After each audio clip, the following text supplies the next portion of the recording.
ஆன்மீக நண்பர்கள் அனைவருக்கும் அன்பு கலந்த வணக்கங்கள். இன்றைக்கு நாங்கள் ஆன்மீகம் சம்பந்தமான பதிவில் அருள்மிக்க வைத்தி கோவில் முத்துமாரியம்மன் திருக்கோயிலை பற்றி பார்க்கலாமா? வாங்க.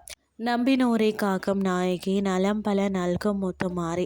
அதாவது புதுக்கோட்டை மண்ணில் அருள்மலை பொழியும் மகத்தான சக்தி பீடங்களில் ஒன்று தான் வைத்தி கோவில் முத்துமாரியம்மன் கோவில்னு சொல்லப்படுகிறது. அதாவது பார்த்திங்கன்னா, பொதுவாக அம்மன் பீடத்திலேயோ அல்லது சிம்ம வாகனத்திலேயோ வீற்றிருப்பார்.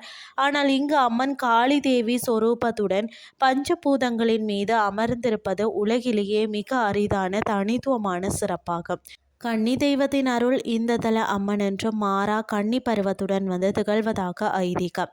7 சகோதரிகளின் கடைக்குட்டி. அதாவது பார்த்தீங்கன்னா, கொன்னையூர், விராடபுரம், கண்ணபுரம், சமயபுரம், நார்த்தாமலை, தென்னங்குடி ஆகிய தலங்களின் அம்மன்களுக்கு தங்கையாகவும், சமயபுரம் மாரியம்மனுக்கு பார்த்தீங்கன்னா உடன் பிறந்த கடைக்குட்டி தங்கையாகவும் விளங்குகிறாராம் இந்த முத்துமாரி. அதாவது அற்புத பிரார்த்தனைகளும் பலன்களையும் பார்த்தீங்கன்னு சொன்னால், மகப்பேறு இல்லாதவர்கள் இந்த சந்நிதியில் அர்ச்சனை செய்து கரும்பு தொட்டில் எடுப்பதாக வேண்டிக் கொண்டால் விரைவில் மழலை பாக்கியம் நிச்சயம் கிடைக்குமா.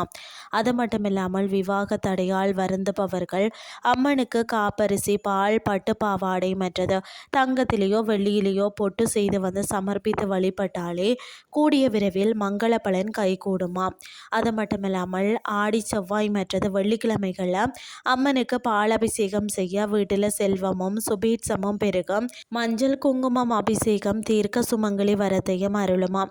இந்த கோவிலின் பங்குனி திருவிழாவும் பூச்சொரிதல் வைபவமும் உலக பிரசித்தி பெற்றவையாகவும் காணப்படுகிறது. திருவிழாவின் 13 நாட்களும் அரிசியும் வெள்ளமும் கலந்த காப்பரிசி மட்டுமே அம்மனுக்கு முதன்மை நெய்வேத்தியமாக படைக்கப்படுகிறது.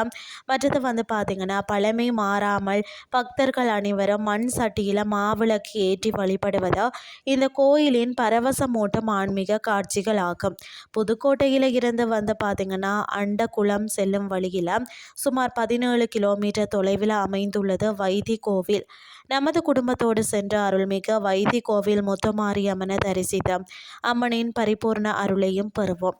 இன்றைய ஆன்மீகம் சார்ந்த பதிவு உங்களுக்கு பிரயோசனமாக அமைஞ்சிருக்கும்னு சொல்லி நானும் நம்புகிறேன். இதே மாதிரி மற்றும் ஒரு ஆன்மீகம் சார்ந்த பதிவோடு உங்களை சந்திக்கிறேன். நன்றி.